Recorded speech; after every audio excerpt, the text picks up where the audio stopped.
My name is Errol Fabien. I'm from the Republic of Trinidad and Tobago. I'm a very grateful recovering drug addict. This year I celebrated 30 years clean and serene.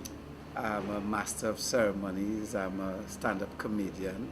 I'm a motivational speaker. I'm a producer and director in television. I'm a TV presenter. I had the most amazing and beautiful childhood. I am number 6 of 9 children my parents had. We grew up in the country, and my father was a school principal and my mother was a domestic engineer, a housewife. And I mean, we had so much of everything. In particular, we had a lot of love in our home.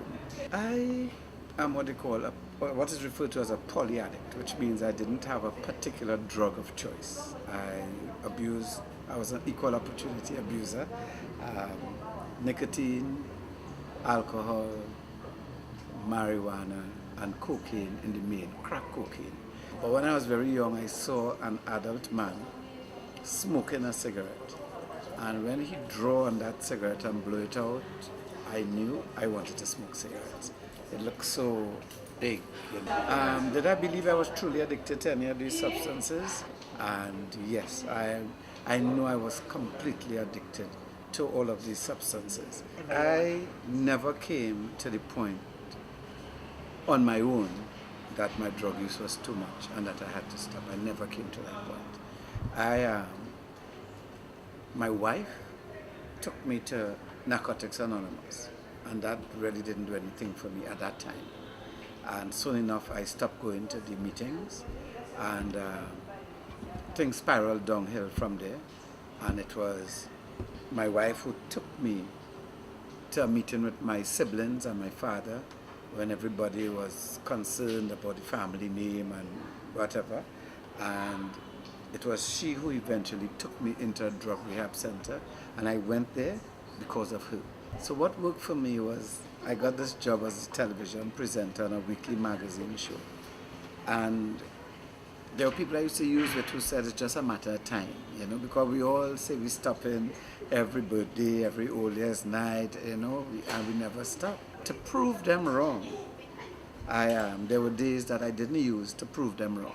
So I stopped using drugs, but I wasn't in recovery. You see, recovery is not about not using drugs. That's abstinence. It's a tiny, tiny part of recovery. Recovery is about being a better man today than I was yesterday.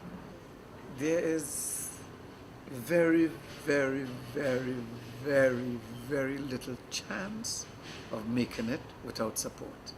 And my siblings, my children, and my wife, I owe everything to them. So, teenagers who are experimenting with drugs, I want to tell you, I want to beseech you, implore you, I want to beg you, leave drugs alone.